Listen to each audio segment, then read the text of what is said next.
Di sini saya akan menjelaskan tentang manajemen keuangan. Yang pertama, apa itu laporan keuangan? Laporan keuangan adalah hasil dari penelitian suatu perusahaan mengenai transaksi laba rugi sebuah perusahaan yang di dalamnya terdapat berbagai aspek keuangan. Pihak-pihak yang berkepentingan dalam laporan keuangan. Yang pertama, pihak internal meliputi pihak manajemen, pemilik perusahaan. Yang kedua, pihak eksternal meliputi investor, kreditur, pemerintah, karyawan. Laporan neraca. Apa itu laporan neraca? Laporan neraca berguna untuk menimbang posisi keuangan perusahaan.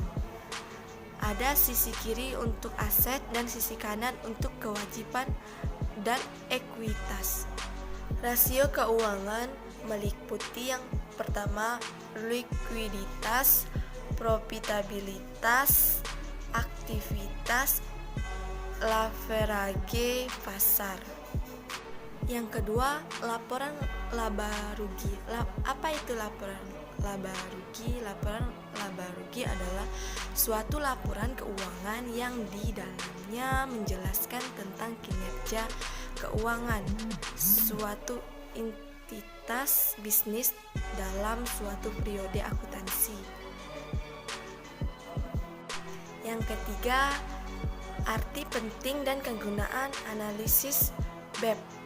Break-even point adalah suatu keadaan di mana perusahaan operasinya tidak memperoleh laba dan juga tidak menderita kerugian. Yang keempat, kegunaan analisis rasio keuangan. Yang pertama, berguna bagi seseorang atau perusahaan yang ingin melakukan investasi pada saham. Yang kedua, memberikan kredit pada suatu perusahaan. Yang ketiga, menentukan tingkat kesehatan perusahaan supply. Yang kelima, arti penting manajemen modal kerja sebagai modal yang digunakan untuk membantu operasional perusahaan sehari-hari. Yang keenam, analisis kebutuhan modal kerja. Analisis kebutuhan modal kerja merupakan analisis yang berhubungan sumber-sumber dan kegunaan perusahaan. Modal kerja dibedakan menjadi 3. Yang pertama, konsep kuantitatif, konsep kualitatif, konsep fungsional. Yang ketujuh, motif memegang uang. Motif memegang uang ada 3 macam. Yang pertama, motif transaksi. Yang kedua, motif berjaga-jaga. Yang ketiga, motif spekulasi. Kedelapan, manajemen kas. Pengertian kas.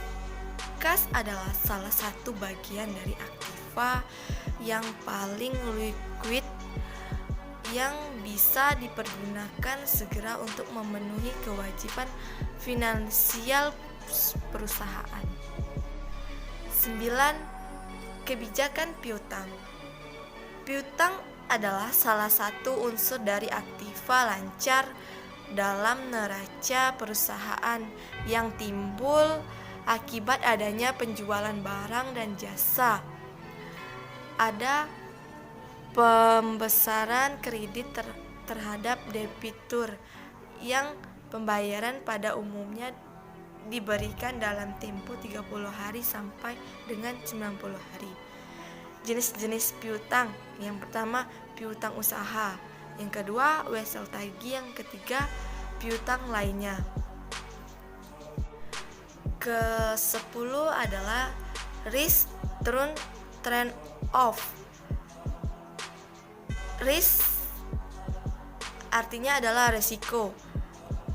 dapat diartikan sebagai kemungkinan terjadi hasil yang tidak diinginkan.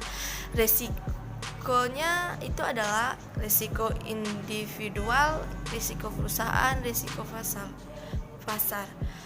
Turun pengembalian adalah keuntungan yang diperoleh perusahaan, individu, dan institusi dari hasil kebijakan investasi yang diperlukan. 11. Pengertian persediaan. Persediaan adalah barang-barang atau bahan yang dibeli oleh perusahaan dengan tujuan untuk diproses lebih lanjut barang jadi atau mungkin menjadi bahan baku bagi perusahaan.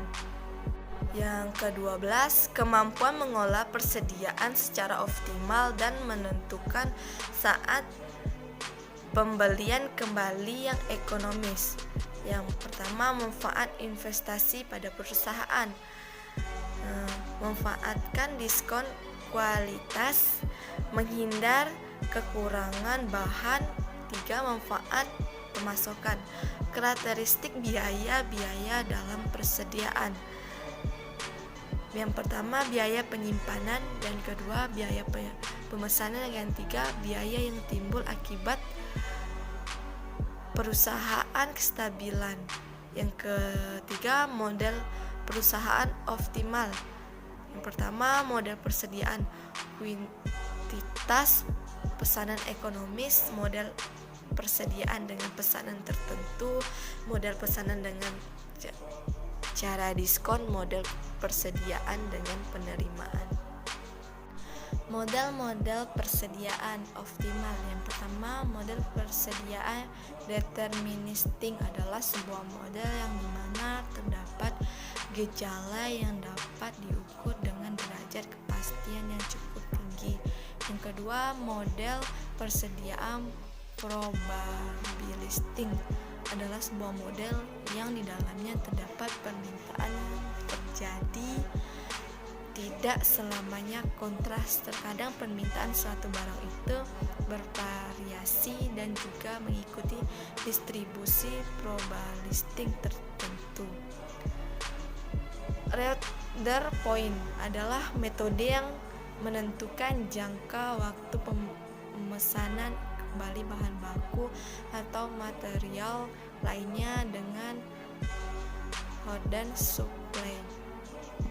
Terakhir, 13. Sumber dan tipe-tipe pendanaan jangka pendek. Pengertian pendanaan jangka pendek merupakan hutang dengan jangka waktu 1 tahun atau kurang yang digunakan untuk memenuhi kebutuhan musiman dan aktiva lancar. Pengeluaran jangka pendek. Yang pertama, dana yang ditahan dan dipersediaan bahan baku, barang dan proses maupun barang jadi. Yang kedua, pengeluaran untuk pembiayaan upah dan gaji. Yang ketiga, serta bagian operasi lainnya. Selanjutnya, sumber dan tipe-tipe pendanaan jangka pendek.